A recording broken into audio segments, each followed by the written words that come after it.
So here's what happened on December 4th, 2024, that you might have missed. 3 presidents met at a castle in Riga: Estonia's Alar Karis, Latvia's Edgars Rinkevičiai, Lithuania's Gitanas Nausėda. Suits, handshakes, the usual diplomatic theater. But what they discussed behind those doors wasn't usual at all. They were planning something that sounds almost medieval in its bluntness. They're going to rip up the railroad tracks connecting their countries to Russia and Belarus. Not metaphorically, literally, with heavy machinery and official government decrees. And here's why this matters more than almost anything else happening in Europe right now. Let me take you back for a moment, because you need to understand what these railroad tracks actually represent. When the Russian Empire expanded, and later when the Soviet Union consolidated its grip on Eastern Europe, railways were the arteries of control.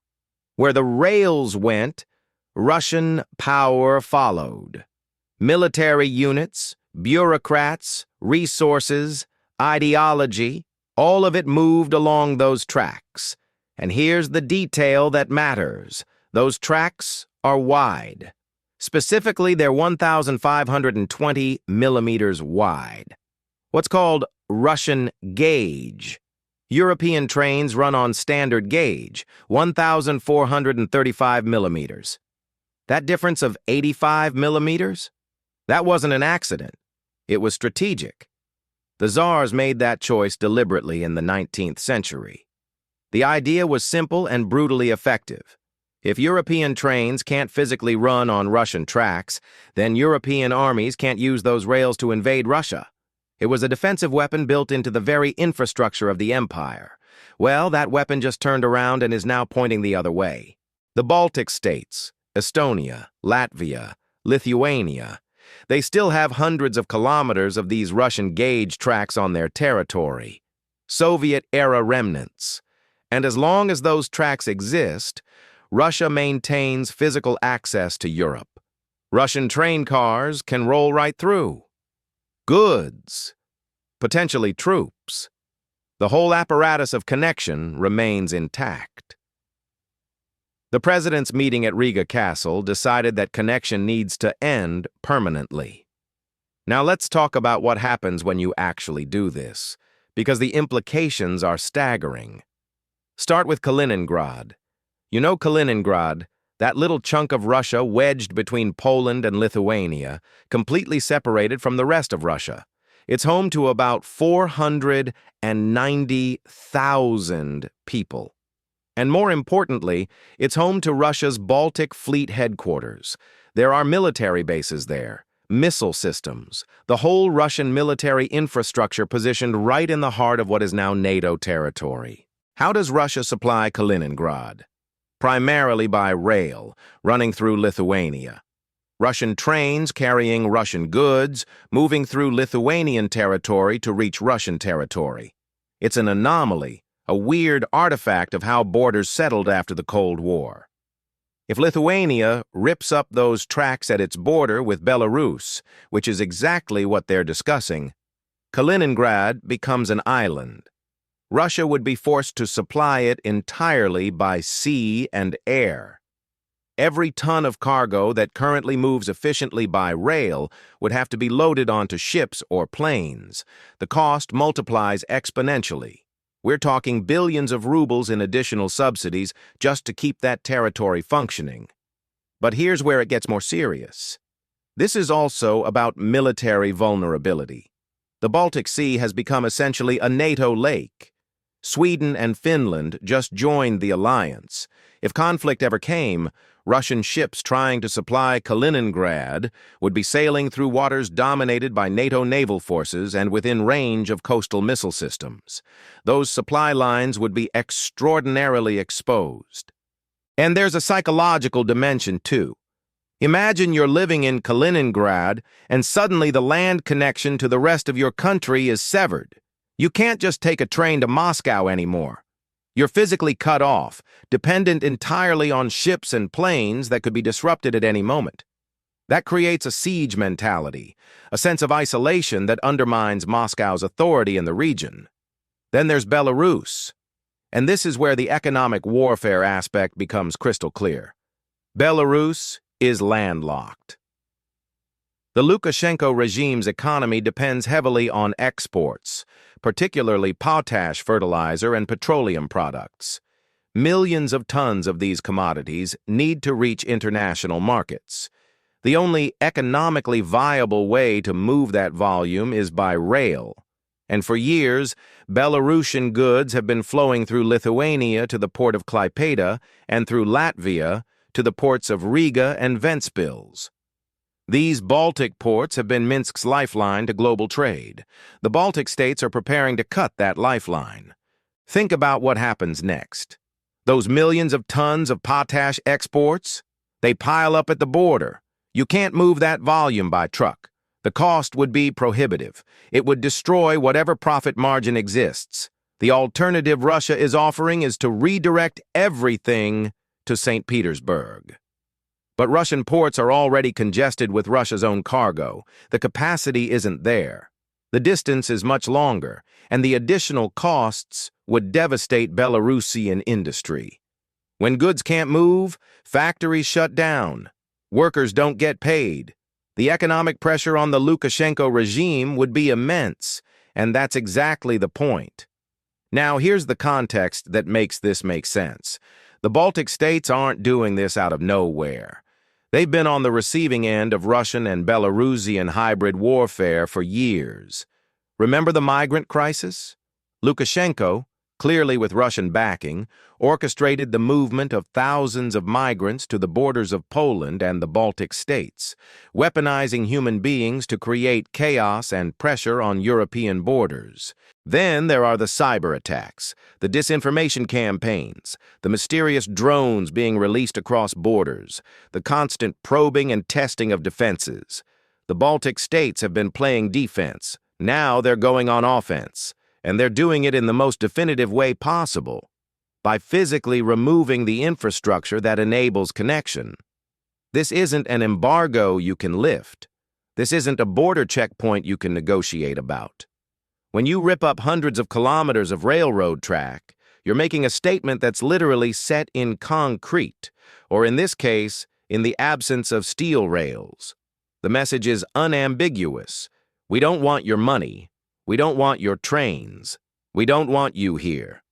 But, and this is crucial, the Baltic states aren't just tearing something down. They're building something to replace it.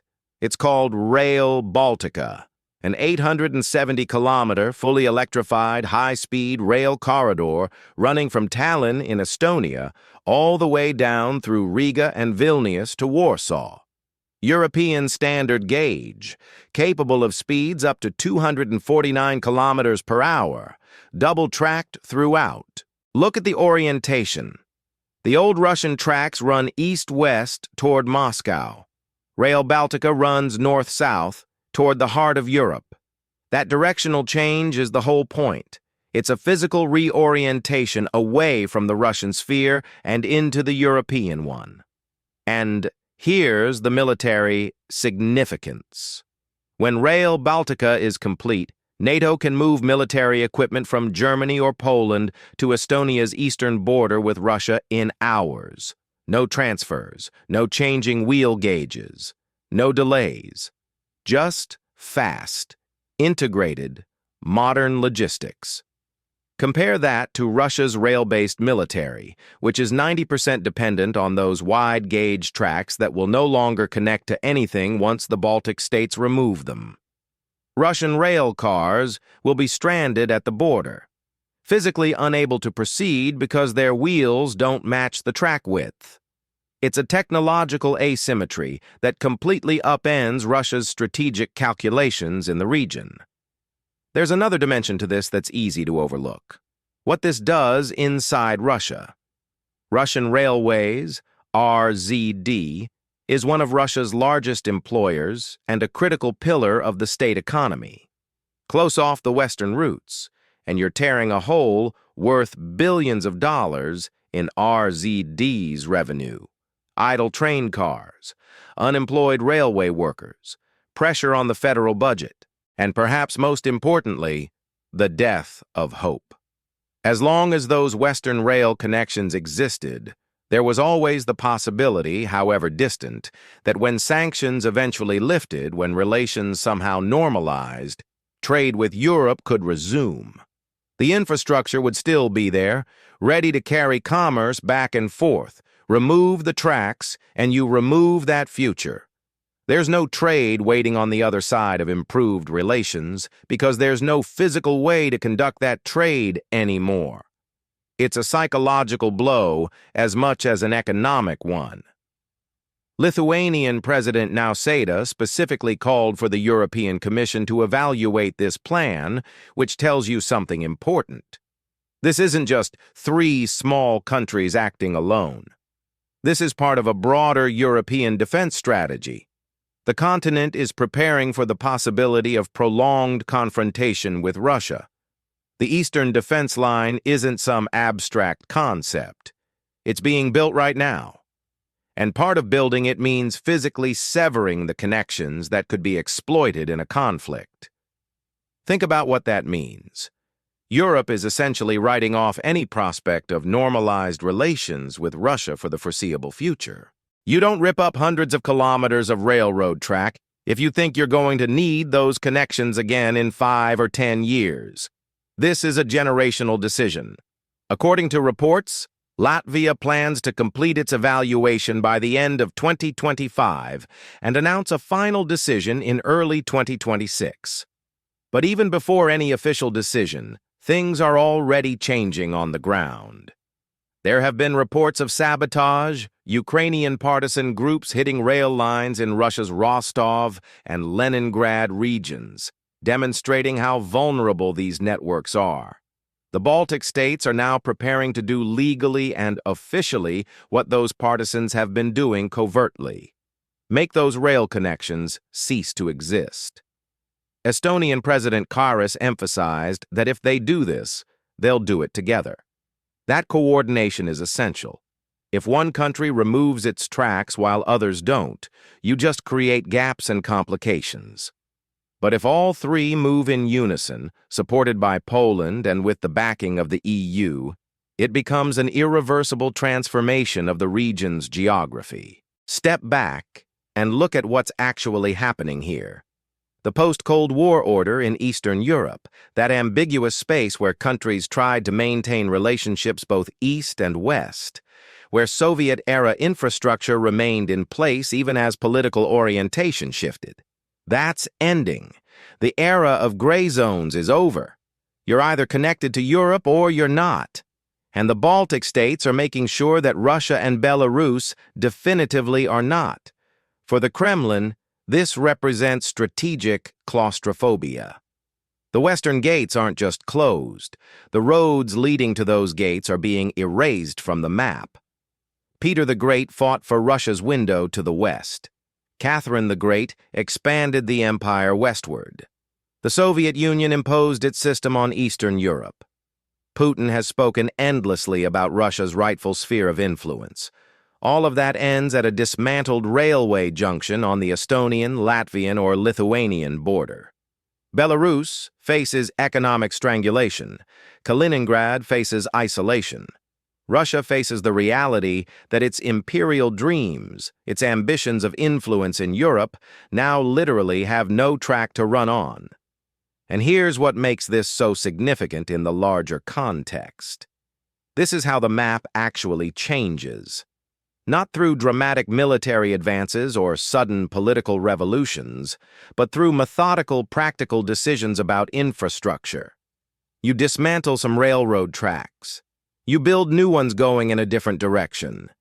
You make it physically impossible for the old connections to function. And suddenly, the geopolitical reality has shifted in a way that can't easily be undone. The trains that once ran from Moscow to the Baltic ports, they're not running anymore. The economic integration that persisted even through political tension, it's being deliberately severed. The physical remnants of the Soviet Union's control over this region, they're being pulled up and hauled away. What the Baltic states are doing is simple in concept, but profound in implication. They're removing the tracks, which means they're removing the possibility of return. Russia's path to Europe, the one built over centuries of imperial expansion, maintained through Soviet occupation, and tolerated even after independence, that path is ending.